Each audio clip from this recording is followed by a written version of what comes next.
for organizing this public forum program.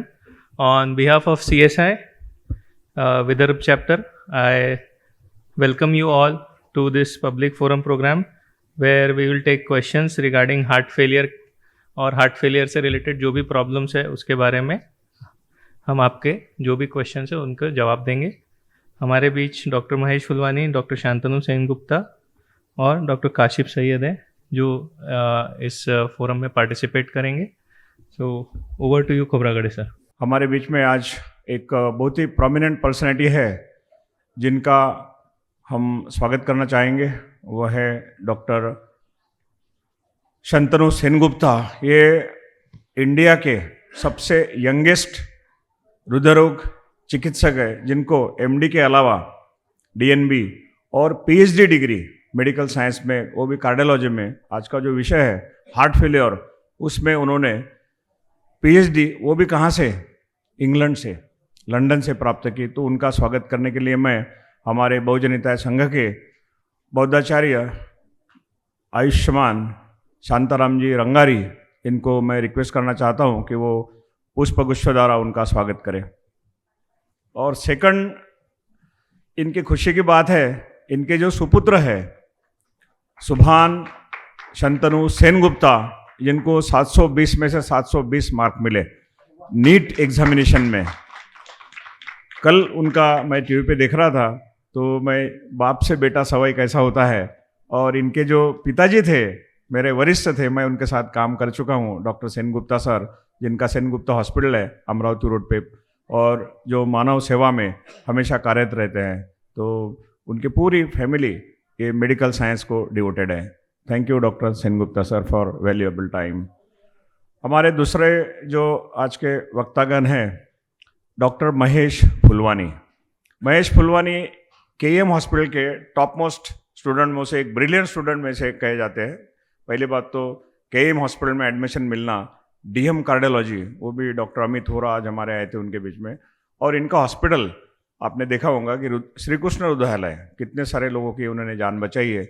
और हमारे RS Gavai साहब उनके पेशेंट रहे, उन्होंने बहुत सेवा की उनकी। और आज हमारे जो चीफ जस्टिस जो होने वाले हैं सुप्रीम कोर्ट के, ऑनरेबल भूषण गवई साहब, वो उनके खास है और वो उनको मानते हैं कि उन्होंने सेवा की है बहुत सारी। तो डॉक्टर महेश फुलवानी सर का स्वागत प्रकाश जी सोनटक के बौद्धाचार्य करेंगे, उनको मैं रिक्वेस्ट करता हूँ। मैं जब भी डॉक्टर फुलवानी को देखता हूँ तो मुझे उनकी मेमोरी, उनका ब्रेन कितना शार्प है, ग्रास्पिंग पावर। जब नागपुर में वो पहली बार आए थे केएम से, तो वहाँ पे क्विज हुई थी कार्डियोलॉजी में, एंड वो पहले व्यक्ति थे को सबसे पहले हाथ ऊपर करते थे, उनका आंसर करेक्ट रहता था सर। उनके बाद हमारे डॉक्टर काशिफ सैयद, ये भी एक यंगेस्ट कार्डियोलॉजिस्ट है, पेसमेकर, एंजियोप्लास्टी, कॉम्प्लिकेटेड एंजियोप्लास्टी। और इनका यहाँ पर धंतुली में एक बहुत बड़ा हॉस्पिटल है। डॉक्टर अजीज खान सर उनके फादर इन लॉ है, और डॉक्टर साहब हमारे कार्डियोलॉजी के लिए हमेशा तैयार रहते हैं। हम लोग सुबह से 9 बजे यहाँ से आते हैं मॉर्निंग में, और बहुत सारे लोगों को समय कैसा वैल्यूएशन देना है। तो हमारे कार्डियोलॉजी में बोला जाता है कि time is muscle. Heart attack का जब पेशेंट आता है तो मुझे हमारे वसंत खोबरागड़े याद आते हैं। उन्होंने बताया, दादा मुझे चेस्ट पेन हुआ था, और वो अपोजिट रहते हैं सड़क के बीच में, इनका फ्लैट्स है और सर का वहाँ पे हॉस्पिटल है। चलते चलते गए, डॉक्टर काशिफ थे, डॉक्टर अजीज खान थे, उन्होंने बोला आपको हार्ट अटैक है तो क्या करना है, एंजियोग्राफी करना है। एंजियोग्राफी किए, तुरंत एंजियोप्लास्टी किए, और शाम तक उनको छुट्टी भी मिली। तो ये एडवांटेजेस देखो, नहीं तो मुंबई जैसे सिटी में डॉक्टर्स लोग मिलते नहीं, हॉस्पिटल में पहुंचते पहुंचते पेशेंट की डेथ होती है। तो डॉक्टर काशिफ सैयद, इनका स्वागत करने के लिए मैं अरुणाताई पाटिल इनको रिक्वेस्ट करना चाहता हूँ। अरुणा पाटिल या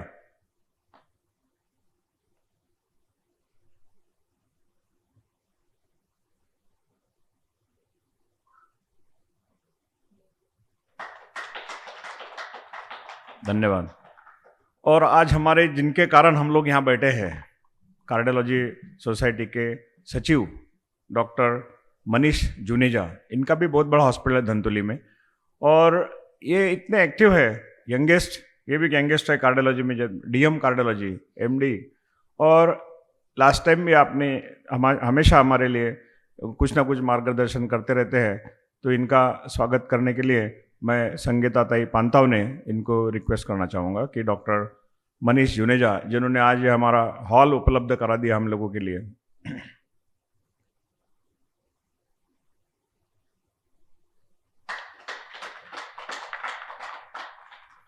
हार्ट फेलियर, हार्ट का नाम लेते ही पेशेंट को ऐसा लगता है कि अभी कोई किसको तो भी डेथ होने वाली है, मौत होने वाली है। बट हमारे जितने भी डॉक्टर्स हैं, ये हमारे लिए एक मार्गदाता के रूप में आते हैं, और हमारे इनको हम बोलते हैं कि पृथ्वी के ही ये सर्वश्रेष्ठ पुरुष, जिनको देवलोक कहा जाता है। देव मतलब गॉड नहीं होता है, जो लोगों की जान बचाता है, इनके जो हृदय में करुणा होती है, ऐसे हमारे डॉक्टर्स यहाँ पर है। हार्ट फेलियर को हिंदी में हृदय विफलता भी कहा जाता है। हृदय नीलय शीतलता का एक लक्षण है, यानी अपना जो हृदय है बहुत बड़ा हो जाता है और पंपिंग नहीं करता है, जिसमें हृदय शरीर की रक्त प्रवाह आवश्यकताओं को पूरा करने के लिए पर्याप्त मात्रा में पंप करने में असमर्थ होता है। जैसे हम लोग कभी कमजोर हो जाते हैं, चलना नहीं होता है, तो वैसा ही हृदय जो है पंपिंग नहीं करता है। कार्डियक अरेस्ट और हार्ट अटैक, ये दोनों डिफरेंट होते हैं। कार्डियक अरेस्ट में सडन पेशेंट ऐसा खड़ा है, डांस कर रहा है, और कार्डियक अरेस्ट में जाके उसकी मौत भी हो सकती है। हार्ट अटैक और हार्ट फेलियर में क्या अंतर है? जैसे हार्ट अटैक पेशेंट को चेस्ट पेन होता है, हार्ट फेलियर में पेशेंट को बहुत बार चेस्ट पेन नहीं होता है और बहुत दिनों से वो सांस फूलते रहती है उसकी। कोरोनरी आर्टरी डिसीज, ये एक बहुत बड़ी समस्या है, और हम लोग तो यही कहते हैं कि जैसे बहुत बड़े जो रोड्स होते हैं, हमारे नागपुर में जो रोड्स है, नागपुर में सेंटर है, हाईवे जाते हैं यहाँ से, तो हमारे हार्ट में भी 2 हाईवेज होते हैं जो सप्लाई देते हैं ब्लड मसल को, और यदि उसमें ब्लॉकेज होता है तो पूरा ट्रैफिक जाम हो जाता है, तो आगे में हमको तकलीफ होती है, तो जिससे हृदय में मांसपेशियों में रक्त का प्रवाह कम हो जाता है। ये जैसे ब्लॉकेज होता है, और हमारे ब्लॉकेज निकालने के लिए हमारे जो एक्सपर्ट कार्डियोलॉजिस्ट है, एक कार्डियोलॉजिस्ट बनने के लिए कम से कम 35 साल लगते हैं जन्म से। 35 साल के बाद वो कार्डियोलॉजिस्ट होता है, और फिर उसको कितना मेहनत करना पड़ता है, रात को दिन को, they are always on the toes. आजकल यंग लोगों में, स्कूल बच्चे, उनको भी हार्ट अटैक आता है। जो लोग एक्सरसाइज करते हैं मैराथन में, उनको भी हार्ट अटैक के बाद फिर फेलियर होता है कुछ सालों के बाद में, तो ये हार्ट के लक्षण है। हार्ट फेलियर में बहुत सारा ऐसा अंतर है कि दिल का दौरा भी कहा जाता है हार्ट अटैक को, और हार्ट में ब्लड सप्लाई होता है जिसमें उसमें ताकत मिलती है। शरीर में कोलेस्ट्रॉल, बहुत सारे नागपुर में सावजी होटल दिखेंगे, संडे को, आज Sunday is called mutton day, बहुत सारे लोग आज मटन खा के आराम कर रहे होंगे, बट हमारे बहुजन हिताय संघ के जितने भी कार्यकर्ता है या जो सदस्य है, वो देखिए कितने एक्टिव है। नॉर्मल हार्ट, एक हम बोलते हैं कि डोंकी, बट डोंकी कितना यूजफुल है? Donkey is very useful. I don't know उनको गधा क्यों कहा जाता है। They are very strong. जहाँ भी हमको पहाड़ों में, कश्मीर में आप गए होंगे, तो हम लोग उनके पीठ पे बैठ के जाते हैं, बट वो भी थकता है। तो हार्ट एंड डोंकी, ये सिमिली है हमारी इसमें। जैसे हम लोग चढ़ाव पे चढ़ते हैं, सांस फूलती है, तो जिसको हार्ट फेलियर होता है उसको भी ऐसा सांस फूलने लगती है। और जितना जितना हम बोझ बढ़ाते रहेंगे, शुरू में हम लोग स्टूडेंट रहते हैं, उसके बाद में हमारी शादी हो जाती है, एक मेंबर ऐड होता है, उसके बाद पेरेंट्स आते हैं, मिसेस के भी पेरेंट्स आते हैं, फिर बच्चे भी आते हैं, और धीरे धीरे धीरे बोझ बढ़ता है। और जब आदमी 50-60 साल का होता है, तो ही बिकम्स लाइक ए डोंकी। फिर उसको बोझ उठाना ही पड़ता है, और वो भी एक सांस फूलने लगती है उसकी, या उसको स्वेलिंग आती है।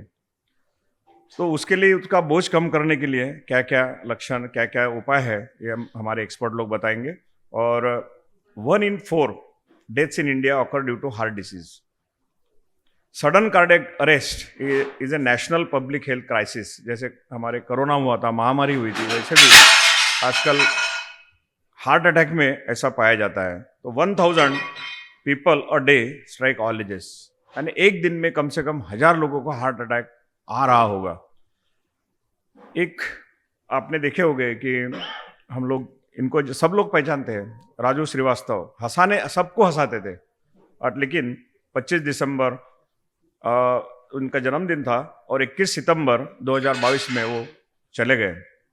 देश के जाने माने कॉमेडियन रहे राजू श्रीवास्तव, इनकी मौत ने सभी को सोचने पर मजबूर कर दिया और 58 साल की उम्र में राजू श्रीवास्तव का दिल का दौरा पड़ने से निधन हो गया। खुद को फिट रखने के लिए रोजाना जिम में जाने वाले राजू श्रीवास्तव दिल के मरीज थे। हम में से कई लोग दिल संबंधी बीमारियों को लेकर काफ़ी लापरवाही बरतते हैं। हार्ट हेल्थ को लेकर कई गई लापरवाही कई बार गंभीर स्थिति पैदा कर सकती है। और हमारे इंडियन लोगों की खासियत है कि मुझे कुछ नहीं है, I am fit, without doing ECG, without doing TMT, cholesterol, अपने आप को फिट मानते हैं। ऐसे में बहुत ज़रूरी होता है कि हम समय रहते ही कमज़ोर हो रहे हमारे दिल की स्थिति को पहचान ले और उसी हिसाब से अपने दिल की सेहत दुरुस्त रखें। उस दिन हमारी पत्रकार परिषद हुई, पत्रकार बंधु ने क्वेश्चन पूछा कि उसके संकेत क्या होते हैं, तो ये इसी के ऊपर आज हमने आपके रिक्वेस्ट से ये चर्चा सत्र आयोजित किया है। बता दें कि हार्ट से जुड़ी समस्याएं शुरू होने पर इसका संकेत हमारे शरीर को विभिन्न तरीकों से मिलने लगता है। Body is like a machine and it give signals. जैसे हमारे सिग्नल्स आते हैं, मोबाइल सिग्नल देता है कि battery is down, laptop signal देता है बैटरी इज डाउन, उसको चार्ज कीजिए। दुनिया भर के देशों में हार्ट फेलियर एक प्रमुख सार्वजनिक स्वास्थ्य चिंता का विषय है और आबादी में हार्ट फेलियर का बढ़ता प्रचलन संभवतः आबादी की उम्र बढ़ने, आजकल आबादी की जो हमारी उम्र है ये बढ़ रही है। 70 साल के हमारे लोग एक्टिव है। पुराने ज़माने में एवरेज लाइफ जो था बहुत कम था, 47 ईयर्स वगैरह था, या 36 साल में राजा लोग बहुत जल्दी चले जाते थे, बिकॉज रिकॉर्ड नहीं रहता था कब डेथ हुई, कब डेट ऑफ बर्थ। लेकिन आजकल रिकॉर्ड होने से बहुत सारे लोग ज़्यादा जी रहे, करोनरी डिसीज के है, डायबिटीज़ के है। यह अनुमान लगाया गया है कि दुनिया भर से 25 मिलियन मतलब 2.5 करोड़ से अधिक लोग हार्ट फेलियर से प्रभावित है। ये समस्या अमेरिका में भी है, इंग्लैंड में भी है, यूरोप में भी है, भारत में भी है। और दिल के मरीज अपने आप का कैसा ख्याल रखेंगे हमारे डॉक्टर साहब बताएंगे। तो हार्ट जब बड़ा होता है तो उसको हार्ट फेलियर कहा जाता है और उसके संकेत, जिसे हृदय विफलता भी कहा जाता है, एक चिकित्सा स्थिति है जिसमें हृदय अपनी पंपिंग क्षमता को खो देता है और पर्याप्त रक्त प्रवाह को बनाए नहीं रख पाता। इसका परिणाम क्या होता है, शरीर के विभिन्न अंगों और जितने भी हमारे बॉडी उसमें सूजन आती है। पुराने लोग बोलते थे कि इसको सूजन आ गई, अभी 2-4 महीने में या 2-4 साल में इसकी मौत होने वाली है, because they were not knowing, उनको नहीं पता था ये काय के लक्षण है। ये हार्ट फेलियर 2 प्रकार के होते हैं, एक तो सिस्टोलिक मतलब पंप फेलियर जो सिस्टोल होता है कॉन्ट्रैक्शन, और एक होता है डायस्टोलिक।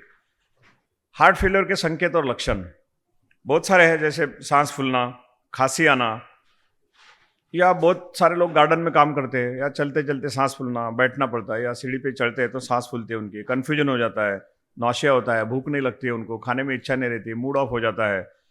तो कुछ चेतावनी जो संकेत आते हैं उसको हमने नज़रअंदाज नहीं करना चाहिए। सबसे पहले पेशेंट के जो आते हैं हमारे पास, साहब मैं सुबह से सॉक्स पहने हूँ, मुझे यहाँ पर स्वेलिंग लगती है, और श्वास की तकलीफ। बहुत सारे ऐसे लोगों को लगता है कि सांस फूल रही, कुछ कारण है, कोई कफ है, कोई अस्थमा है। थकान और कमजोरी, और पेशेंट लोग थक जाते हैं घर में आने के बाद, और शरीर में सूजन बढ़ना। कमर, हमारा जो वजन है वो, जैसे आज एक आधे पेशेंट का वजन है 66 किलो और यदि 70 किलो हो गया तो समझ जाना उसके बॉडी में फ्लूइड जमा हो रही है। उपचार और रोकथाम ये भी बहुत ज़रूरी होता है। इन्वेस्टिगेशंस हमारे कार्डियोलॉजिस्ट लोग करते हैं, ईसीजी करते हैं, हिस्ट्री लेते हैं, उसके बाद में टीएमटी, एंजियोग्राफी, इकोकार्डियोग्राफी बहुत सारे अवेलेबल है। और विकसनशील देश में भी इसका प्रमाण ज़्यादा है, और ज़्यादातर सीओपीडी और कोरोनरी डिसीज। कार्डियोमायोपैथी ये भी बहुत बड़ा एक सेपरेट टॉपिक है, जिसमें इमोशनल कार्डियोमायोपैथी भी होता है। जैसे किसी को सडन खुशी हो गई या सडन दुख हुआ तो सडन उसको कार्डियोमायोपैथी होती है, जिसको टाकोट्सुबोध बोलते हैं। तो मैं ज़्यादा डिटेल न जाते हुए हमारे जो कारण है इसके, और एनीमिया, बहुत सारे पेशेंट आते हैं कि साहब हमारा खून क्यों नहीं बढ़ रहा है, तो anaemia is one of the cause of cardiac failure. Thyroid, जो पेशेंट का वजन भी कम होता है और चिड़चिड़ापन भी होता है, तो उसको called hyper thyroidism. High blood pressure, diabetes, ये सब, और तंबाकू सेवन, दारू, बहुत सारे हमारे जो जितने भी ये है। तो आपका एक क्वेश्चन रहेगा आगे में कि हार्ट अटैक फेलियर में एक्सरसाइज करना कि नहीं करना, वो हमारे जो एक्सपर्ट है वो आपको बताएंगे। डॉक्टर खोब्रागड़े ने थोड़ा आपको जानकारी दिया कि हार्ट एक मसल पंप है। Pulmonary artery splits into 2 vessels, heart each going में to ब्लड आता है और ब्लड बाहर जाता है, ठीक है। अगर आप देखेंगे तो ये जो ब्लू साइड है उसमें इम्प्योर ब्लड आता है, पूरे शरीर से ब्लड आता है हार्ट में, हार्ट से ब्लड लंग्स में जाता है, लंग्स में प्यूरिफाई होता है, उसको ऑक्सीजन मिलता है और फिर वहाँ से वापस हार्ट में आकर बॉडी के पूरे ऑर्गन्स को प्योर यानी जिसमें भरपूर ऑक्सीजन है वो ब्लड मिलता है, जिसमें सबसे ज़्यादा जरूरत ब्रेन को है, फिर किडनीज को है, फिर लीवर को है, आंतड़ियों को है, हाथ पैर को है, बाकी चीज़ों को है। तो ये हार्ट का काम है, हार्ट पंप करते रहना। अगर इस पंपिंग फंक्शन में कहीं पर भी थोड़ी भी गड़बड़ हुई तो हार्ट फेलियर हो जाता है। ठीक है, मतलब हार्ट पंपिंग में जरा भी गड़बड़ हुआ, कम हुआ तो हार्ट फेल होता है। पंपिंग दो प्रकार की होती है, एक तो कॉन्ट्रैक्शन यानी जिससे ब्लड हार्ट से बाहर निकलेगा, और एक रिलैक्सेशन ताकि ब्लड यहाँ से अंदर आए, फिर कॉन्ट्रैक्शन, फिर ब्लड जाएगा बाहर, फिर रिलैक्सेशन, फिर यहाँ से ब्लड आएगा। तो ये दोनों चलेंगे काम तो ही हार्ट काम बरोबर करेगा। अगर इसमें से एक भी अगर कम हो गया तो हार्ट फेल हो जाएगा। हार्ट फेलियर जैसे डॉक्टर खोबरागड़े ने बताया, पूरी दुनिया में आज की तारीख में ये एक नंबर 1 बीमारी है, हार्ट अटैक और हार्ट फेलियर। आज से करीब 40-50 साल पहले इतने ज़्यादा हार्ट फेलियर के पेशेंट नहीं थे। क्यों? क्योंकि बहुत लोगों की लाइफ एक्सपेक्टेंसी, जैसे आपको डॉक्टर खोबरागड़े ने बताया, 50 साल की थी। जब इंडिया आज़ाद हुआ था 1947 में, तो हमारी लाइफ एक्सपेक्टेंसी 45 से 50 के बीच में थी। आज हमारी लाइफ एक्सपेक्टेंसी अराउंड 69-70 है जेंट्स में, लेडीज में 70 से 74 है। यहाँ तो कम है, जापान में तो करीब करीब 10,000 लोग हैं जो 100 साल के ऊपर है। बाकी भी देशों में कई लोग हैं ऐसे जो 100 साल से ऊपर है।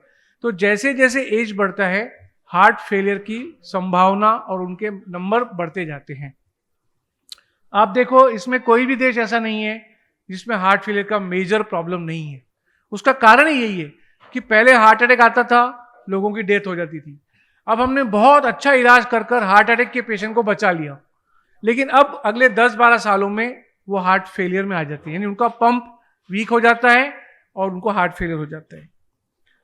इंडिया में भी ये बहुत बड़ा प्रॉब्लम है, जैसे दुनिया में हो रहा है, हमारे इंडिया में भी करीब करीब, ये अगर आप देखोगे तो पूरी दुनिया में करीब 6 करोड़ लोगों को हार्ट फेलियर हो रहा है। 6 करोड़ लोग पूरी दुनिया में हार्ट फेलियर के हैं। इंडिया भी प्रॉब्लम से बचा नहीं है, लेकिन प्रॉब्लम क्या है इंडिया में, पूरी दुनिया में एवरेज एज हार्ट फेलियर के पेशेंट का 70-75 है और हमारे यहाँ पे 53 है। यानी हमारे यहाँ पे हम 25-20 साल पहले हमको हार्ट फेलियर हो रहा है। उसका कारण है क्योंकि हमको 20 साल पहले हार्ट अटैक आ रहा है। यंग 40 के एज में हार्ट अटैक आने वालों के चांसेस बहुत ज़्यादा हैं। मैंने आपको बताया उसका कारण है कि हमारी खान पान खराब, स्मोकिंग का स्टेटस ज़्यादा, खर्रा खाने वाले लोग भरपूर मात्रा में खर्रा खा रहे हैं, कोलेस्ट्रॉल बहुत ज़्यादा है लोगों का, एक्सरसाइज नहीं कर रहे हैं तो उनको हार्ट अटैक आ रहा है और हार्ट फेलियर हो रहा है। ठीक है, अब हार्ट फेलियर में सिर्फ तुरंत अगर हार्ट फेलियर होकर डेथ हो जाए वो अलग बात है, उनको आगे जाके भरपूर प्रॉब्लम्स होते हैं। हर साल में एक बार एडमिट हो, 3 दिन 4 दिन एडमिट हो रहे हैं, हॉस्पिटल का बिल बढ़ रहा है, मेडिसिन बहुत महंगी है उनको लेना पड़ रहा है, और उनका काम पे नहीं जा सक रहे हैं, क्वालिटी ऑफ लाइफ खराब हो रही है। तो ये सब प्रॉब्लम बहुत ज़्यादा भयानक मात्रा में है। सिर्फ हार्ट फेलियर होकर डेथ होना एक चीज़ है, उनकी क्वालिटी ऑफ लाइफ खराब होना और ज़्यादा खराब है। बार बार हॉस्पिटल में एडमिशन करना, साल में एक बार एडमिट हो रहे हैं या 1.5 साल में एक बार एडमिट हो रहे हैं, दवाइयाँ बहुत महंगी हो गई तो कॉस्ट बढ़ गया है, काम पर नहीं जा सक रहे हैं तो इनकम कम हो गई है। तो ये सब चीज़ें बहुत ज़्यादा प्रॉब्लमेटिक है।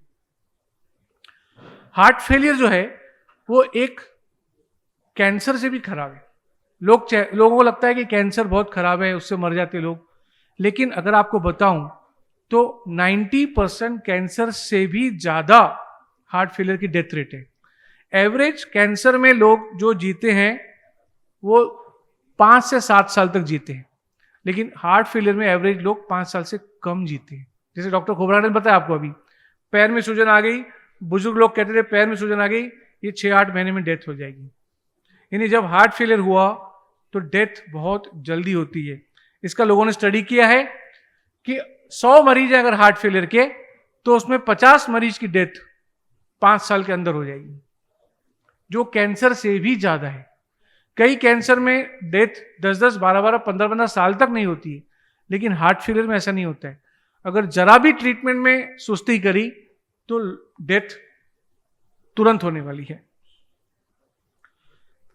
मामूली लक्षण के लोग जो हैं, जिनको थोड़ी तकलीफ है, जैसे चलने में मामूली सांस फूल रही है, थोड़ा सा सीढ़ी चले 2nd फ्लोर तक तो सांस फूली, बहुत ज्यादा प्रॉब्लम नहीं है, वो बोलता मुझे ज्यादा प्रॉब्लम नहीं मुझे, लेकिन उनको भी रिस्क बहुत ज्यादा है। अगर मैंने या डॉक्टर खोबरागड़े साहब ने देखा या डॉक्टर सेन गुप्ता ने देखा कि उनका हार्ट वीक है, सिस्टोलिक फेलियर है या पंपिंग फेलियर है या रिलैक्सिंग फेलियर है, अगर प्रॉपर ट्रीटमेंट नहीं किया तो डेथ बहुत जल्द हो सकती है। इसीलिए उसमें क्या करना चाहिए, ये बहुत डिटेल में जानकारी बहुत जरूरी है। अब हार्ट फेलियर को मैनेजमेंट कैसे करें, मैं थोड़ा संक्षेप में केवल 2 मिनट लूंगा। हम लोग जिसमें बात करेंगे कि एडमिट कर मेडिसिन देंगे, ट्रीटमेंट करेंगे, ऑपरेशन करेंगे, उससे आप लोगों का कोई वास्ता नहीं है, वो हमारा एरिया है ट्रीटमेंट का।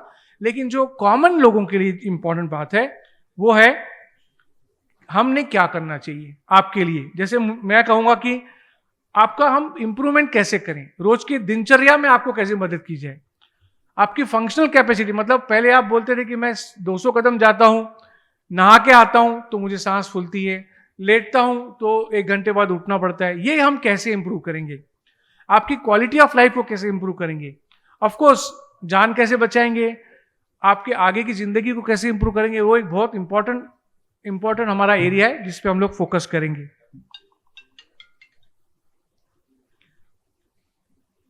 अब इसमें सबसे पहले हम पेशेंट एजुकेशन करेंगे, लोगों को हम लोग क्या क्या बताएंगे कि हार्ट फेलियर में क्या होता है। अभी हम इस पे सब चर्चा करेंगे, हार्ट फेलियर में क्या होता है, हार्ट फेलियर होता क्यों है, उसके लक्षण क्या है, उसका इंपॉर्टेंस, ट्रीटमेंट क्या कर सकते हैं, और उससे भी ज्यादा वो ट्रीटमेंट कंटिन्यू करने का फायदा क्या है।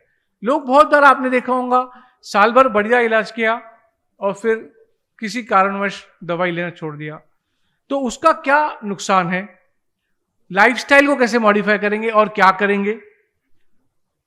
अगर बीमारी कंट्रोल में थी महीना भर पहले तक, अब बढ़ गई है तो क्यों बढ़ गई है, तो वर्सनिंग क्यों हो रहा है या डिटोरेशन क्यों हो रहा है, मॉनिटर कैसे करेंगे कि आप ठीक है, अभी आप ठीक है। मेरे पास पेशेंट आते हैं ओपीडी में, मैं उनको 5 मिनट देख के बोलता हूं आप ठीक है, मैं इस निष्कर्ष पर कैसे पहुंचा कि आप ठीक है, ये दवा कंटिन्यू करो, मुझे 3 महीने बाद दिखाओ, ये हम आपको चर्चा में बताएंगे। और रेगुलर मेडिकल अपॉइंटमेंट और ट्रीटमेंट का क्या फायदा है। प्रॉपरली हम लोग नमक को कम लेंगे, देखो बहुत इंपॉर्टेंट है, हर बार हम पेशेंट को लिखते हैं सॉल्ट कम करो, सॉल्ट कम करो, क्यों, क्योंकि उससे हार्ट फेलियर के प्रॉब्लम्स आगे जाके कम होते हैं। 2 बहुत वाइट पाउडर्स हैं जो बहुत डेंजर है अपने बॉडी के लिए, सॉल्ट एंड शुगर, दोनों वाइट पाउडर्स हैं, ये एक वाइट जहर है जो अपने को बॉडी से कम करना है, ठीक है ना। कितना नमक लेना, कितना पानी लेना, ये हम चर्चा करेंगे, ठीक है ना। एक्सरसाइज क्या करना, डॉक्टर खोबरागड़े ने आपको एक बहुत सुंदर योगा की स्लाइड दिखाई, उसमें एक्सरसाइज करना, जुम्बा करना, वॉकिंग करना, सीढ़ी चढ़ना, जिम जाना, ये सब हम बातें करेंगे। और बाकी के लाइफस्टाइल में मतलब एग्जांपल स्मोकिंग बंद करना, अल्कोहल बंद करना,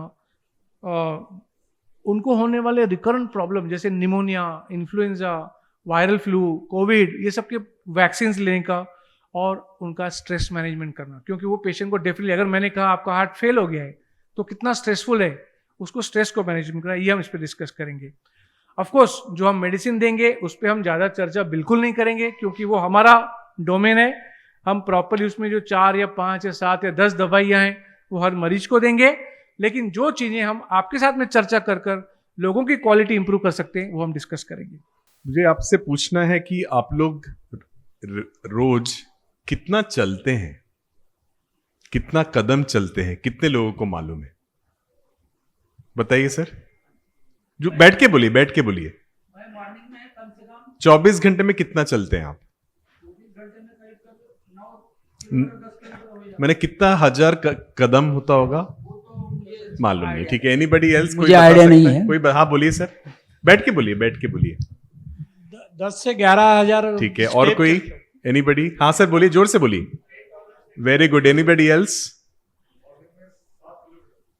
टोटल 24 घंटे में कितना होता होगा? राइट. सो बेसिकली एक स्टडी किया गया है कि जो इंसान रोज 4000 कदम चलता है वर्सेस 12000 कदम चलता है वर्सेस 20000 कदम चलता है, 20000, उसकी लाइफ ज्यादा रहेगी, उसके हार्ट फेलियर के चांसेस कम हो जाते हैं. तो अगर आप 10,000 11,000 चल रहे हैं, प्लीज उसको 16,000 तक लेके जाइए. बहुत इंपॉर्टेंट है. हम लोग कैसे करते हैं यहाँ पे सब हमारे सबके पास हॉस्पिटल्स है. हम लोग मैंने देखा है सबको, ये सब मेरे कलीग्स है, कोई सीनियर है, कोई मेरे से जूनियर है. हम लोग हमारे जो मेरी जो रिसेप्शनिस्ट है या मेरा जो कभी हम लोग चाय पिलाने के लिए बुलाते हैं, हम लोग उनको बुलाते नहीं, हम लोग उसके पास चले जाते हैं. यार मुझे चाय पिला. तो उससे ना जो वॉकिंग हो जाती है वो बहुत मायने रखती है. सो प्लीज आप लोग अगर हो सके हफ्ते में 5 दिन 16,000 कदम ट्राई कीजिए. एंड उसके लिए कदम कैसे जानना है, एक 1500 का एक वॉच आता है, इस बहुत इंपॉर्टेंट है. That is important. सब लोग की यहाँ पे शादी हो गई है, राइट? मेरी तो हो गई है. तो जिस टाइम में आपकी शादी हुई थी अपन सबसे स्मार्ट लगते हैं, राइट? होपफुली बाल अच्छे रहते. मेरे तो बाल जा रहे हैं. जिस टाइम आपकी शादी होती है आपका वजन आइडियल रहता है मोस्ट ऑफ द टाइम. तो शादी वाला वजन कितने लोगों का भी है?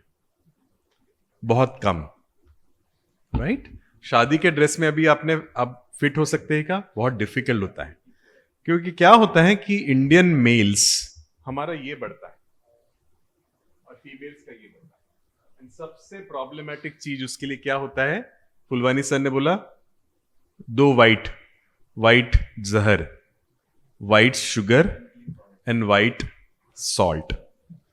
So the biggest problem of heart failure आज की तारीख में है डायबिटीज, प्री डायबिटीज. आप लोग सब ब्लड शुगर जानते हो, आप लोगों को HB1AC भी जानना जरूरी है 3 महीने का.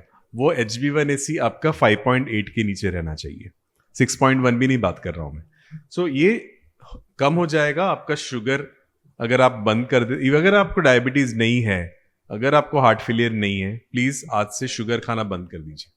एंड प्लीज आपके यहाँ पे जो आपका बेटा होता है, आपको नातू जो पैदा होती है, उसको प्लीज मीठा मत खिलाइए, दूध में शक्कर मत डालिए. बहुत जरूरी है. Because India unfortunately is now the world सबसे ज्यादा पॉपुलेशन है. हम लोग हार्ट फेलियर के, हार्ट अटैक के कैपिटल बन गए हैं आज.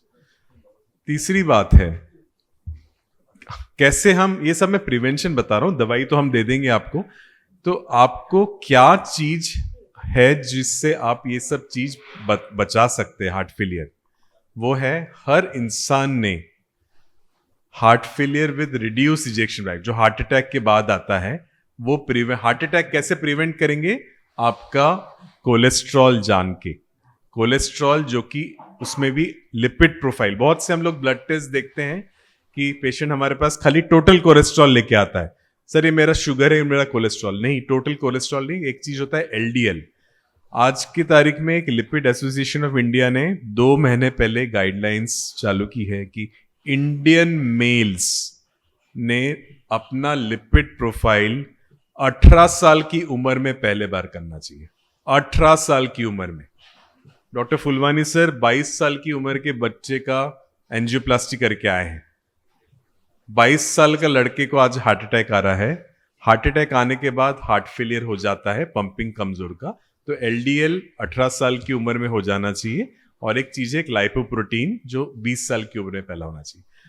एंड सेकेंड थिंग, आपका हर इंसान का ECG और एको एंड ट्रेडमिल, ये सब पैरामीटर्स कर लेना चाहिए. प्लीज डॉक्टर के पास टेस्ट के रिपोर्ट्स मत लेके आइए. सर का वाइटल्स, सर का जो फिगर है, इनका फिगर, आपका ड्रेस का साइज और इनका ड्रेस का साइज अलग है. तो एक टेस्ट सबको सेम नहीं रहता है. सो आज के मैं वही कहना चाहता हूं कि one size doesn't fit all in investigations also. जो हेल्थ चेकअप करने आते हैं हमारे पास पेशेंट, हमें रिपोर्ट्स लाके दिखाते नहीं. डॉक्टर्स आपको बताएंगे कि आपके लिए क्या जरूरी है। हम लोग रिस्क फैक्टर्स देख के बताते हैं। सो आजकल बहुत न्यूज़पेपर में हम लोग आ जाते हैं कि 999 में हम आपको इतने टेस्ट करवा लेंगे, ये सब मत कीजिए। And third thing, last thing मैं बोलना चाहूंगा कि बिगेस्ट प्रॉब्लम रहता है सांस फूलना। हम लोग नेग्लेक्ट करते हैं एज अस्थमा करके, ब्रोंकियल अस्थमा, वो चीज कार्डियक अस्थमा हो सकता है। तो डॉक्टर को, क्वालिफाइड डॉक्टर को बताइए। क्वालिफाइड डॉक्टर बहुत मायने रखता है, क्योंकि आज नागपुर में बहुत से डॉक्टर्स हैं, मैं ये बोलना चाहूंगा, जिनके पास डिग्री नहीं है। ये रीइंफोर्स करना चाहूंगा, आप लोग जिस फील्ड के क्वालिफाइड है वैसे हम लोग भी इस फील्ड के क्वालिफाइड है। प्लीज आपके नियर बाय डॉक्टर के पास जाइए एंड क्वालिफाइड डॉक्टर के पास जाइए, not the unqualified people, so that हमारा लाइफ अच्छा रहे। सर ने मुझे एक स्पेशल टॉपिक दिया है, राइट साइड का हार्ट फेलियर। बेसिकली जो हमारा हृदय पंप करता है उसमें दो तरफ के पंप होते हैं, एक राइट साइड का पंप और एक लेफ्ट साइड का। राइट साइड के साइड में जो रक्त का प्रवाह होता है वो पूरी बॉडी का जो अनऑक्सीजनेटेड डीऑक्सीजनेटेड ब्लड होता है वहाँ आता है, और उससे फिर वो लंग्स में जाता है, वहाँ से ऑक्सीजन ऐड होती है और लेफ्ट हार्ट में आता है, फिर वो पूरे शरीर में सर्कुलेट होता है। तो मेरा सर ने जो टॉपिक दिया था मुझे, वो है राइट साइड का जो है वो हार्ट फेलियर। तो ये जब आपके ये पंप फेल होता है तो इसका जो फेलियर होता है वो अलग तरीके का होता है लेफ्ट साइड के फेलियर के मुकाबले में। तो राइट साइड का जब फेलियर होता है तो उसमें आपको बेसिकली आपकी बॉडी में सूजन आनी शुरू हो जाती है, आपका लीवर बड़ा होना शुरू हो जाता है, गले की नसें फूलनी शुरू हो जाती हैं, और वो होती है राइट साइड की प्रॉब्लम की वजह से। आपका लेफ्ट साइड का जो हार्ट है वो ठीक से काम कर रहा होता है, लेकिन राइट साइड में प्रेशर बढ़ना शुरू हो जाता है। तो इसके बहुत सारे कारण होते हैं। इसमें कई बार ऐसा होता है कि जो हार्ट अटैक आता है लोगों को, उसमें राइट साइड का जब हार्ट अटैक आता है तो राइट साइड का हार्ट डैमेज हो जाता है।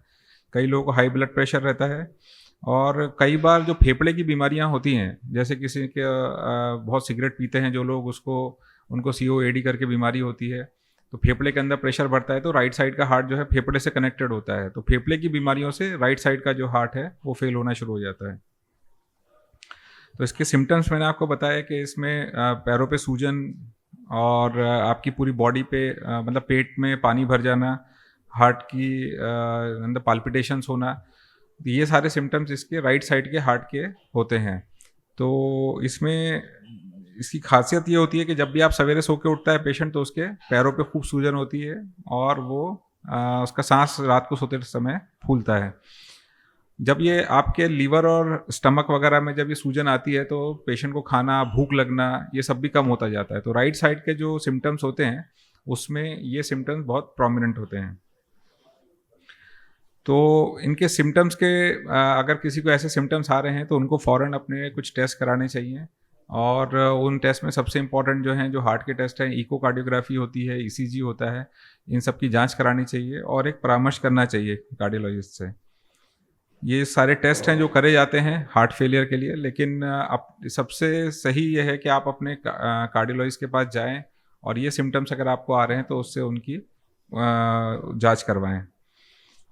बेसिकली जैसा सर ने, खोबरागढ़े सर ने, फुलवानी सर ने और शांतनु सर ने सब बताया, तो वैसे ही सिमिलरली आपको लाइफस्टाइल, अपने को अगर हार्ट फेलियर से बचना है तो आपको अपना लाइफस्टाइल अच्छा रखना होता है, स्मोकिंग छोड़नी होती है, वेट मेंटेन करना होता है। इस राइट साइड के हार्ट फेलियर में सबसे इम्पोर्टेंट होता है पानी का जो पीने का जो मात्रा है वो हमको कम रखनी होती है, 1 से 1.5 लीटर। फिर स्ट्रेस कम रखना होता है, रेगुलर एक्सरसाइज करनी होती है, अल्कोहल, कैफीन, इस तरीके की चीज़ों को अवॉइड करना होता है। कुछ दवाइयां हैं जो आपका फिजिशियन आपको प्रिस्क्राइब करेंगे, उससे इसके अंदर काफ़ी इम्प्रूवमेंट होता है। और इसके अंदर बहुत सारे इलाज आजकल लेफ़्ट साइड की बीमारियों के हैं, लेकिन राइट साइड का जो हार्ट का फेलियर है वो बहुत ही मुश्किल से ट्रीट होता है, क्योंकि लेफ़्ट साइड में जो मांसपेशियाँ होती हैं हार्ट की वो बहुत ज़्यादा होती हैं, राइट साइड के हार्ट में मांसपेशियाँ बहुत कम होती है। तो ज़्यादातर जो ट्रीटमेंट है वो लेफ़्ट साइड के हार्ट के फेलियर के लिए काफ़ी उपलब्ध हैं, लेकिन राइट साइड के हार्ट फेलियर के लिए बहुत कम ट्रीटमेंट के ऑप्शंस अवेलेबल हैं। तो सब यही चीज़ें जो हैं मेन, उसमें जो है जो फेफड़े की बीमारियां हैं और जो हार्ट की बीमारियां हैं, जो रक्त की धमनियों में जो कोलेस्ट्रॉल जमने की जो कोरोनरी आर्टरी डिजीज कहलाता है, ये 2 मेन कारण हैं। तो फेफड़े का जो स्वास्थ्य है वो राइट साइडेड हार्ट फेलियर्स में सबसे बड़ा कारण होता है, राइट साइडेड हार्ट फेलियर का। तो उसका हमको ध्यान देना चाहिए। और ये जो सिम्टम्स जैसे पैरों में सूजन, लीवर बड़ा हो जाना, पेट फूल जाना, ये सब अगर सिम्टम्स किसी को आए तो फ़ौरन अपने डॉक्टर से परामर्श करना चाहिए। तो ये मेरा बोलने का जो मेरी टॉक का मकसद था कि राइट साइड का और लेफ्ट साइड के हार्ट का जो फेलियर है वो अलग है, और राइट साइड का हार्ट फेलियर भी बहुत मुश्किल है ट्रीट करना, और उसका आइडेंटिफाई करने के लिए अपने डॉक्टर्स को फॉलो करना चाहिए। जैसे कि पहले हमारे पास हार्ट फेलियर के पेशेंट्स आते थे, वो जैसे ही ठंड का समय आता था या कुछ वेदर चेंज होता था तो बार बार रीएडमिट होते थे। साल में एवरेजली एक हार्ट फेलियर का पेशेंट जिसका हार्ट का पंपिंग 30% से कम है, वो 3 से 4 बार भर्ती होता था, और हर बार एडमिट होकर ट्रीटमेंट कराने का खर्चा आप सभी लोग जानते हैं। और ये एक चेंज आया है पिछले 10 सालों में। उस प्रैक्टिस में हमने ये देखा है कि जो पहले 4-4 बार एडमिट होता था, वो अब पेशेंट्स हमारे साल में हार्डली एक बार भी एडमिट नहीं हो रहे, और वो उनका हार्ट का पंपिंग इम्प्रूव हो रहा है, सिम्टम्स काफ़ी रिड्यूस हो गए हैं, और उनको उनकी जो लाइफस्टाइल है वो इम्प्रूव हो गई है। जो चलने से उनको तकलीफ होती थी, जो चलने बार बार एडमिट होना पड़ता था, ये सारे प्रॉब्लम्स काफ़ी कम हो गए हैं। तो ये कैसे हुआ और ये दवाइयाँ कौन सी है, इसके बारे में मैं थोड़ा डिटेल में बताऊंगा। हम 5 पिलर्स ऑफ थेरेपी की बात करते हैं हार्ट फेलियर के लिए। 5 पिलर्स में से सबसे पहले जो हम बात करेंगे वो है आर्नी नाम का एक ड्रग है, दवाई है, जो लास्ट 10 ईयर्स में क्लिनिकल ट्रायल्स के बाद ह्यूमंस में मार्केट में आई है। तो उसके आने से जो सबसे कॉमन उसका नाम है, वाइमाडा नाम की गोली होती है। तो उसके आने के बाद से काफ़ी हार्ट की पंपिंग में लोगों का इम्प्रूवमेंट आया है और उनके एडमिशन्स कम हो गए हैं। इसी प्रकार से SGLT2 इनिबिटर्स जैसे कि डापाग्लिफ्लोजिन, एम्पाग्लिफ्लोजिन, ये सारे ड्रग्स हैं जिन्होंने पूरा ही चेंज कर दिया है हार्ट फेलियर के ट्रीटमेंट को। और जो पुराने ड्रग्स हैं जो हम यूज़ करते थे, जैसे कि ACE इनिबिटर्स, ARB या बीटा ब्लॉकर, एप्लिरिनोन, ये सारी दवाइयाँ तो थी, बट ये 2 मेडिसिन जो आई है, SGLT2 इनिबिटर और आर्नी। एंड सबसे लेटेस्ट जो अभी मेडिसिन हम यूज़ कर रहे हैं, जो लास्ट 1 ईयर से हम लोग यूज़ कर रहे हैं, वेरिसुआगट। तो ये सारी मेडिसिन के आने से क्या हो गया है कि पेशेंट के आउटकम्स काफ़ी इम्प्रूव हो गए हैं। तो मैसेज यही है आप लोगों के लिए कि आप एक प्रॉपर अपने फिजिशियन या कार्डियोलॉजिस्ट जिनको भी फॉलो करते हैं उनके पास प्रॉपर जाएं, इधर उधर की लोगों की एडवाइस नहीं लें। जैसे कि सर ने बताया कि पेशेंट जब आता है हमारे पास इमरजेंसी में, वो सारे जो वो मिसमैनेजमेंट होता है उसके बाद आता है, और उसके फैमिली को उसका सब कुछ देखना है, जिसको उसकी अगर डेथ हो जाती है तो उसको ये सारे प्रॉब्लम्स फेस करने पड़ते हैं। तो proper guideline directed medical therapy GDMT लेना चाहिए, और इसके बारे में आपके फिजिशियंस और कार्डियोलॉजिस्ट प्रॉपर आपको गाइड करेंगे। और इसी प्रकार के कई सारे पेशेंट्स हैं, केसेस हैं जो हम लोग एक्सपीरियंस कर रहे हैं लास्ट कुछ सालों में, जो पहले बिल्कुल ही अपना कुछ एक्टिविटीज़ नहीं कर पाते थे, उनकी लाइफस्टाइल और एक्सरसाइज कैपेसिटी इम्प्रूव हो गई है। तो ये ड्रग्स की बात हो गई। सेकंड, लाइफस्टाइल मॉडिफिकेशन के बारे में ऑलरेडी सेनगुप्ता सर ने बहुत सारा कुछ हमको बताया कि वॉकिंग करना चाहिए, और वॉकिंग कितनी करना चाहिए ये आपके फिजिशियन ही बताएंगे। मैं ये बात कर रहा हूँ कि जो हार्ट फेलियर के पेशेंट्स हैं कि उनको ग्रेडेड वे में थोड़ा थोड़ा ग्रेजुअली इंक्रीज करके अपना वॉकिंग या एक्सरसाइजेस पूछ के करना है। अननेसेसरी जिमिंग, एग्रेसिव नहीं करना चाहिए, उससे भी सडन कार्डियक अरेस्ट काफ़ी देखने को मिल रहे हैं रिसेंटली में, यंग लोगों में स्पेशली। अब बात आती है कि क्या ये सब दवाइयों के बाद भी कुछ ऐसे पेशेंट्स हैं क्या जिनमें इम्प्रूवमेंट नहीं आ रहा है? तो हाँ, ऐसे कुछ परसेंटेज ऑफ केसेस होते हैं, 20 to 30% जो रिस्पॉन्ड नहीं करते हैं। तो उनमें डिवाइसेस आते हैं, जो इम्प्लांटेबल डिवाइसेस के बारे में आज डॉक्टर अमित वोरा ने बताया, जैसे कि CRT नाम का डिवाइस है, उससे भी हार्ट का पंपिंग इम्प्रूव होता है। फिर LVADs आते हैं, लेफ्ट वेंट्रिकुलर असिस्ट डिवाइसेस, जो कि एक ट्रांसप्लांट के लिए कोई पेशेंट है तो उसमें टेम्पररी हम लोग डाल सकते हैं जब तक उसको ट्रांसप्लांट नहीं मिल रहा। और लास्टली हार्ट ट्रांसप्लांट, ये एक लास्ट आखिरी पॉइंट है जहाँ पे हम पेशेंट को एडवाइस करते हैं जब वो किसी भी थेरेपी से रिस्पॉन्ड नहीं कर रहा है और उसका इरिवर्सिबल डिजीज हो चुका है, तो हार्ट ट्रांसप्लांट के लिए एनरोल होते हैं। अब हार्ट ट्रांसप्लांट के रिजल्ट्स भी लास्ट कुछ डिकेड्स में काफ़ी इम्प्रूव हुए हैं। पहले जब हम देखते थे तो 50% लोग भी सर्वाइव नहीं कर पाते थे ट्रांसप्लांट के बाद, अभी उसका सर्वाइवल रेट 90% के भी अबव है। कुछ पेशेंट्स अभी डॉक्टर्स के फॉलोअप में हैं जो ट्रांसप्लांट करने के बाद अच्छा हेल्दी लाइफ जी रहे हैं। तो कुल मिला के message which I want to convey is that there are lot of treatment options available, बशर्ते आप प्रॉपर गाइडेंस लें और प्रॉपर आपके फिजिशियन या कार्डियोलॉजिस्ट का एडवाइस फॉलो करें। धन्यवाद डॉक्टर मनीष सर। અને शुरू से लेके आखिरी तक हार्ट ट्रांसप्लांट, कुछ ऐसे भी मरीज है कि जिनका 4 बार हार्ट ट्रांसप्लांट हो चुका है दुनिया में।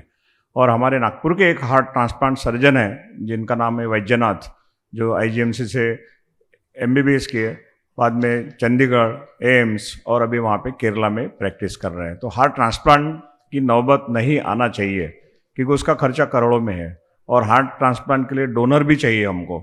तो उसके लिए आज से आचार, विचार, आहार, विहार, ये जो है 4 पिलर्स है इसके, कि हमारे विचार अच्छे होना चाहिए, हमारा आचरण अच्छा होना चाहिए और हमारा आहार अच्छा होना चाहिए। आहार में ज़्यादातर ऑयल है, घी है, मक्खन है, नॉन वेजिटेरियन फूड है। ये जितने भी पॉइजन्स है, जैसे सर ने बताया कि 2 पाउडर है ऐसे वाइट, जिसको मैन किलिंग पाउडर भी कहे तो उचित होगा, जैसे शुगर और नमक। बहुत सारे लोग ऐसे ऊपर से नमक डाल देते हैं। और शुगर, मैं तो सर से साथ बात कर रहा था कि गवर्नमेंट में शुगर फैक्ट्रियाँ और दारू की फैक्ट्रियाँ और सिगरेट की फैक्ट्रियाँ, इसके ऊपर यदि कंट्रोल रखा है, स्ट्रिक्ट कंट्रोल, जैसे हमको हॉस्पिटल खोलना है तो कम से कम 30-40 जगह अप्लाई करना पड़ता है, फायर का सर्टिफिकेट, इसका सर्टिफिकेट, इतना कठिन काम है। 30 साल पढ़ाई करो, उसके बाद में हॉस्पिटल के लिए परमिशन। बट शुगर फैक्ट्री आपको खोलना है तो आपको परमिशन मिल जाती है। दारू की फैक्ट्री खोलना है, दारू की दुकान खोलना है, इसके बाद फिर गवर्नमेंट क्या करती है कि आपको योजना में आपका हार्ट का प्रॉब्लम सॉल्व हो जाएगा, इधर पहले पॉइजन भी दो और उसके बाद में दवाई है वो दो। तो ये यदि पॉलिसी मेकर हमारे इसके ऊपर यदि विचार करते हैं और हमारा डॉक्टर लोगों का करते हुए कि पॉलिटिशियन लोगों को बताए कि जितने भी आप पॉइजन्स की जो फैक्ट्री है इसको यदि बंद करते हैं तो हमारे जो नागरिक है इनका हार्ट अच्छा रहेगा, स्वास्थ्य अच्छा रहेगा, तो देश अच्छा रहेगा। And my question is, sir, which medicine should we prescribe? Would you prescribe for us to be kept at home? अगर किसी को ऐसा लगता है कि हार्ट अटैक की बीमारी के लक्षण है, जैसे छाती के बीच में दर्द हो रहा है, प्रेशर टाइप लग रहा है, घबराहट हो रही, पसीना आ रहा है और कुछ 2-4-5 मिनट हो गए लेकिन कम नहीं हो रहा है, अनईजी लग रहा है, बेचैनी लग रही है, जबड़े में दर्द हो रहा है, हाथ में दर्द हो रहा है, वॉमिटिंग टाइप लग रहा है, तो ये हार्ट अटैक के लक्षण हो सकते हैं। कॉमनली हम लोग इसमें पूरी दुनिया बोलती थी सॉर्बिटेट लो, सॉर्बिटेट लो। अब हम सबको सर फोड़कर बोल रहे हैं कि सॉर्बिटेट नहीं लेना। हम लोग हर मीटिंग में ये सबको, कॉमन पब्लिक को बताते हैं सॉर्बिटेट प्लीज मत लीजिए, उससे जान बचती नहीं है, जान जा सकती है। तो आपको क्या लेना है? तो आपको डिस्प्रिन नाम की गोली लेना है, जो सादी सरदर्द की गोली मिलती है, शायद 1 रुपए की या और कम पैसे की होंगी। उसको आधे गिलास पानी में डाल दो और वो पानी पी लीजिए, उससे जान बचने की संभावना 20% बढ़ जाती है। तो वो 1 टैबलेट लेना है आपको। अगर आपके पास घर में ब्लड प्रेशर मॉनिटर करने की मशीन है ऑटोमेटिक डिजिटल, तो अपना ब्लड प्रेशर लीजिए। अगर वो 120-80 से ऊपर है तो आप लेट जाइए और लेट कर फिर आप पानी के साथ सॉर्बिटेट ले सकते हो, जबान के नीचे नहीं रखना है, ठीक है ना। और जो आपकी बाकी की मेडिसिन होंगी, डायबिटीज की होंगी, शुगर देखकर वो लीजिए, कोलेस्ट्रॉल की टैबलेट ले लीजिए और तुरंत आप हॉस्पिटल मत जाओ, एम्बुलेंस बुलाओ।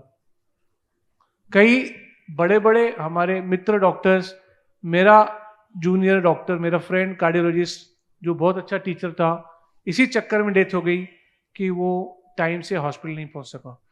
तो ऐसा नहीं होना चाहिए, इसलिए तुरंत एम्बुलेंस घर में बुलाइए, क्योंकि अगर एम्बुलेंस घर में आ गई और आप एम्बुलेंस में आ गए तो एटलीस्ट आपके पास एक डॉक्टर है, एक नर्स है, और एम्बुलेंस में काफ़ी मशीन है जिसमें उसका आपकी जान बच सकती है।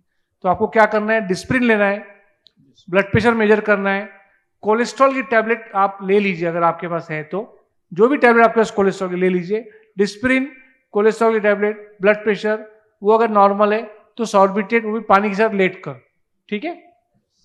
As I am patient of heart, and 2 years back, operation was performed on me, and 2 stents are there. Okay, So, what precautions should I take? I think first of all आपके जो डॉक्टर ने medicine लेने बोले हैं वो continue करना है। आप वो दवाई आप बंद नहीं कर सकते। अगर आपके पास स्टेंट है, आई थिंक एस्पिरिन चल रहा होगा, खून पतली करने की दवाई आपको चल रही है, आप कपड़े पहनना रोक सकते हो पर गोलियां बंद मत कीजिए, मैं बता रहा हूँ, इट्स वेरी इंपॉर्टेंट।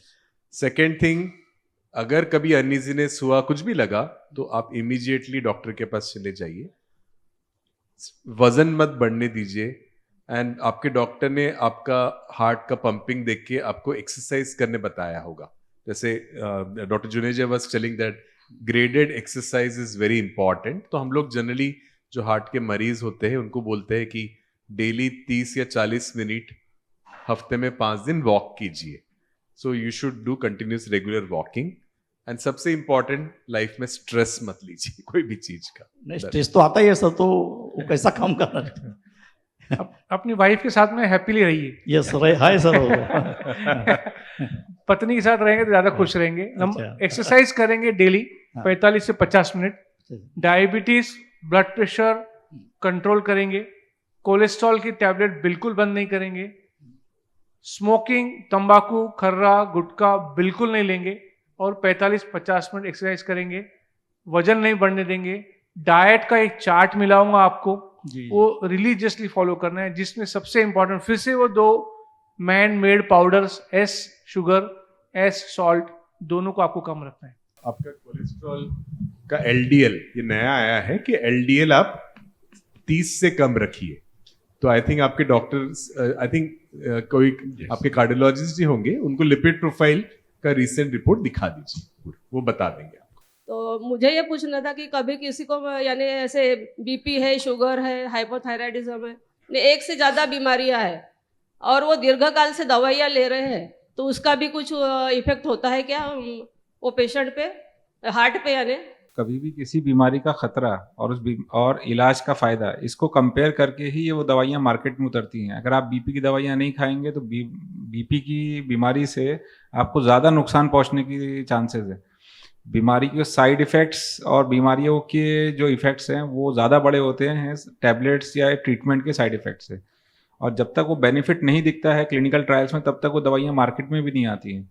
तो बहुत सेफ दवाइयाँ हैं, लोग कई सालों से खाते हैं और वो आपको फ्यूचर के कॉम्प्लिकेशन से बचाती हैं, क्योंकि वो कॉम्प्लिकेशन हुए नहीं होते हैं इसलिए हमको उनकी इंपॉर्टेंस नहीं समझती। लेकिन जब वो कॉम्प्लिकेशन हो जाते हैं तो समझ में आता है कि ये कॉम्प्लिकेशन होने से पहले अगर हमने ट्रीटमेंट शुरू किया होता तो ये सब प्रॉब्लम्स नहीं होते। तो कभी भी ये दिमाग में विचार नहीं रखना चाहिए कि इलाज जो है वो बीमारी से खतरनाक है। इलाज हमेशा बीमारी से सेफ ही होता है। और ये अभी तेल के बारे में भी बोला गया है कि कच्चे घानी का तेल वगैरह, तो उससे भी कुछ असर हो सकता है क्या हमारे बॉडी पे? तेल ही होता है। तेल ही है, ये बहुत इंपॉर्टेंट है। हर तेल अच्छा है, हर तेल खराब है। द पॉइंट इज आप कितना क्वांटिटी में यूज करते हो। सो हम लोग ब्रॉडली बोलते हैं अगर घर में आप लोग 4 जन है तो 700 ml तेल एक जन ने 1 महीने में, मैंने अंदाजन 3 लीटर आप लीजिए। बट उससे ज्यादा इंपॉर्टेंट आप कैसे खाना बनाते हैं। सो अगर आपने पूरी या समोसा तलते हैं तो आप आँच आपका बढ़ जाता है। सो ये जब आँच बढ़ाते हो, फ्राई जब करते हो, आपका 150 से 160 डिग्री पे चले जाता है टेम्परेचर ऑफ तेल। तो वो आपका तेल चेंज करता है पॉली से मोनो अनसैचुरेटेड, जो कि खराब है। रादर अगर आप खाना कम आंच में बनाएं तो आपका टेम्परेचर ऑफ तेल 110 से कम रहता है और खाना टाइम लगता है। आज के टाइम में क्या है कि सब फास्ट, पूरी में हाई। तो पॉइंट इज कौन सा तेल अच्छा है? हर तेल इन मॉडरेशन इज गुड। कैसे बनाते हो बहुत इंपॉर्टेंट है। एक चीज बताया कि ऑलिव ऑयल हम यूज कर सकते हैं। Olive oil basically European countries में यूज करते हैं, खाने के ऊपर डाल देते हैं। हम लोग क्या करते हैं, ऑलिव ऑयल में पूरी तल रहे हैं, तो ऑलिव ऑयल में जब पूरी तलते हैं तो ऑलिव ऑयल नहीं रहता है, वो उसकी पूरा बैंड बजा देते हैं। तो दैट इज द पॉइंट। कुछ लोगों में ऐसा होता है कि सौम्य ऐसा माइल्ड बोलते हैं जिसको हार्ट अटैक आता है, और कुछ लोगों में एक ही बार हार्ट अटैक आने से वो आदमी एकदम सडन डेथ हो जाती है। तो ये कैसे पॉसिबल होता है? तो इसमें ऐसा है कि हार्ट अटैक भी बहुत, हम सबको हार्ट अटैक बोलते हैं, बट सारे हार्ट अटैक नहीं रहते, कुछ कार्डियक अरेस्ट भी होते हैं, जैसे सर ने बताया, जैसे कुछ जेनेटिक बीमारियां होती है, हाइपरट्रोफिक कार्डियोमायोपैथी नाम की, या दूसरी अदर कार्डियोमायोपैथी, ब्रुगाडा भी है। हाँ, तो इस टाइप की बीमारियों में सडन कार्डियक अरेस्ट होता है। और जो हम हार्ट अटैक बात करते हैं वो एक कारण है कार्डियक अरेस्ट का। तो जिनको ब्लॉकेजेस वाली बीमारी होती है वो जनरली उनमें काफ़ी लोगों की जान बच जाती है। उसमें भी दो कैटेगरीज में बोलूँगा। यंग एज में अगर हार्ट अटैक आता है तो सडन अरेस्ट होने की संभावना ज़्यादा रहती as compared to old age, क्योंकि उनका heart is not precondition to handle the stress. मतलब ओल्ड होते होते कुछ छोटे मोटे ब्लॉकेजेस बन जाते हैं, तो उसको इस्केमिक प्री कंडीशनिंग बोलते हैं हम। तो उनका हार्ट को आदत होती है थोड़ी कम ब्लड सप्लाई में भी काम चलाने की, बट यंग एज में ऐसा नहीं होता है। इसलिए सडन अरेस्ट हार्ट अटैक के कारण यंग एज में ज़्यादा होते हैं as compared to old age. दूसरा और एक, जैसे कोई हार्ट अटैक कौन सी आर्टरी से हो रहा है, अगर हार्ट की जो आर्टरीज है, हार्ट में कई आर्टरीज है जो ब्लड सप्लाई करती, राइट साइड की एक आध छोटी मोटी आर्टरी ब्लॉक हो जाए तो अटैक आ गया, तो वो माइनर अटैक हो जाएगा छोटा। लेफ्ट साइड की अगर एलईडी में बिल्कुल सामने सामने अगर ब्लॉक हो जाए तो हार्ट का 60% ब्लड सप्लाई बंद हो जाएगा, वो हार्ट काम नहीं कर सकता। और अगर उससे भी पहले लेफ्ट में हो गया तो वो तो आदमी घर से बाहर कदम नहीं रख सकता, 10 मिनट उसकी डेथ हो जाएगी।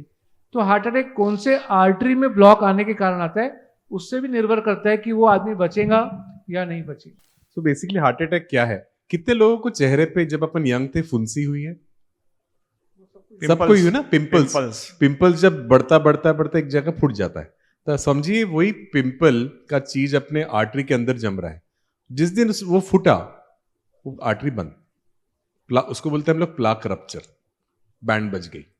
कहाँ बजी उसके ऊपर पेशेंट यहां से वहां जाएगा कि आप यहां से दंतोली जा रहा है। तो फुंसी बनने मत दीजिए। फुंसी कैसे नहीं बनने देंगे? साफ रख के, आर्टरी को साफ रख के। आर्टरी को कैसे साफ रखेंगे? व्हाइट पाउडर मत लीजिए। हमने तो बोलेंगे अपन ने कौन सा पाउडर की बात कर रहे हैं? Man killing powder, sugar, salt. So it is all about फुंसी, है ना। फुंसी चेहरे पे अच्छा नहीं लगता, हमें फुंसी हार्ट में अच्छा नहीं लगता। हार्ट फेल्युअर झालं त्याचं, तरी सुद्धा तो काही वेळ लांब श्वास कसा काय घेऊ शकतो? हार्ट फेल्युअरचे जसं त्यांनी सांगितलं की राईट साईड हार्ट फेल्युअर वेगळं आहे, लेफ्ट साईड हार्ट फेल्युअर वेगळं आहे. लेफ्ट साईड जनरली रात्री येते पेशंटला, झोपेमध्ये तो असतो, उठून बसतो, खिडक्या उघडतो, गुदमरल्यासारखं वाटते त्याला, बसल्यानंतर बरं वाटते. पण राईट साईड जर हार्ट फेल्युअर आहे, त्याची व्हॉल्व खराब झाली असेल, त्याच्या लिव्हरमध्ये ब्लड आलं असेल आणि तो सुजलेला आहे, तर त्याला श्वास घेऊ शकतो, कारण त्याचे लंग्स आहे ना हे चांगले असतात. फक्त त्या लंग्समध्ये ब्लड आलेलं असते, रक्त आलेलं असते त्याच्यामध्ये, आणि म्हणून तो घेऊ शकतो श्वास.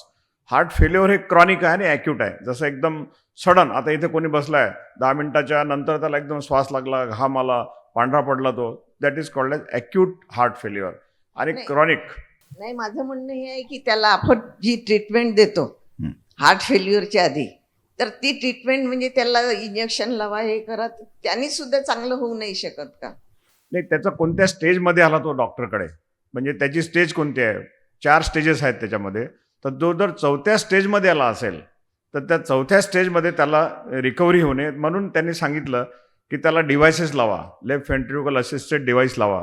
जर मेडिसिननी तर तो ठीक होत नसेल, जसं मेडिसिन्स आहे, बरेचदा मी त्याला मेडिसिनचे नावं सांगितले, जसं BAMS, B for beta blocker, A for Arnie और AC इनिबिटर्स, त्याच्यानंतर आहे M मिनरल कॉर्टिकॉइड रिसेप्टर्स आहेत, आणि त्याच्यानंतर आहे SGLT इनिबिटर्स, आणि सरांनी सांगितलं व्हेरिसिव्ह, त्याच्यानंतर अजून ओमिकामटिव्ह, आणि वेगवेगळ्या अशा महाग मेडिसिन्स आहेत, म्हणजे जवळपास ते आपले इंडियन लोक विकत सुद्धा घेऊ शकत नाही.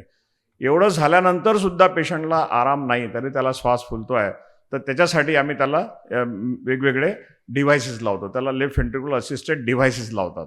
त्यांनी जर काम नाही झालं तर मग शेवटी आम्ही सांगतो की आता तुमचं हार्ट खूप मोठं झालेलं आहे, एकदम कार्डिओमेगॅली, माणूस कसा लठ्ठ होतो, आणि मग तुम्हाला तुमचं हृदय बदलावं लागेल आणि त्याची वेटिंग लिस्ट असते. आणि त्या वेटिंग लिस्टमध्ये मग एखादा ॲक्सिडेंटमध्ये तरुण रुग्ण मरण पावला तर त्याच्यानंतर त्याचं हृदय काढून त्या पेशंटला ते मिळालं पाहिजे. तर last treatment is heart transplant. हे सगळ्या ट्रीटमेंट अवेलेबल आहेत, पण ए पासून झेडपर्यंत तुम्हाला. असं नाही आहे की यांनी यात दिल्यानंतर हा चांगला होईल, त्याच्यानंतर असं. आणि त्याचे कॉजेस, त्याला कॉज कशामुळे झाला हार्ट फेल्युअर, त्याचं मसल खराब झाला आहे का, त्याला अमायलोइडोसिस आहे का, त्याच्यामध्ये प्रोटीन झालेलं आहे का, त्याला आयरन हिमोग्लोबिन, अशा बरेचसे आजार आहेत. म्हणून जे डॉक्टर एक्सपर्ट असतात कार्डिओलॉजीचे, ते ठरवतात की याचं कारण काय आहे. फर्स्ट त्याचं कारण शोधा आणि कारणानंतर ट्रीटेबल कारण आहे की नॉन ट्रीटेबल कारण आहे. जर खूप वजन वाढलं असेल त्याचं वजन करा, त्याची बेरियाट्रिक सर्जरी करा, डायबिटीस कंट्रोल करा, ब्लड प्रेशर कंट्रोल करा, स्मोकिंग बंद करा, अल्कोहोल बंद करा. म्हणजे जे कोलेस्ट्रॉल, जे सगळे कारणं आहेत त्याला एक एक कारण करून सिस्टमॅटिक वेने त्याचे ठरलेले स्टेप बाय स्टेप मॅनेजमेंट म्हणतात. तर तुमचा प्रश्न फार चांगला आहे, पण त्याचं उत्तर खूप लांब आहे. हे आहे रक्त कमी राहणं ॲनिमिया. जे पेशंटचा हिमोग्लोबिन कमी असतो त्यांना हार्टमध्ये लोड येते, त्यांना हार्ट फेलियर होऊ शकतो. आणि हार्ट फेलियर पेशंटला पण ॲनिमिया होतो.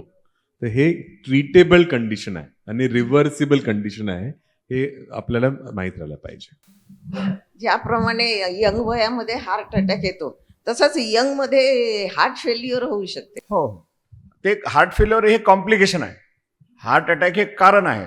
म्हणजे रक्तवाहिन्या ब्लॉक झाल्या, त्याला हार्ट अटॅक आला. हार्ट अटॅक म्हणजे त्या जे स्नायू आहे त्या स्नायूला हृदय पुरवठा मिळाला नाही आहे. जे मसल कॉन्ट्रॅक्ट होते हृदयाचं, त्याला ब्लड सप्लाय मिळाला नाही आहे, म्हणून तेवढा जो मसल, त्याचा जो स्नायू आहे त्याची डेथ होते, त्या मसलची डेथ होते जर त्याला सप्लाय मिळाला नाही तर. आणि हार्ट अटॅक यायच्या अगोदरच तुम्ही अँजिओग्राफी केली, अँजिओप्लास्टी केली तर ते मसल तुमचं वाचू शकते.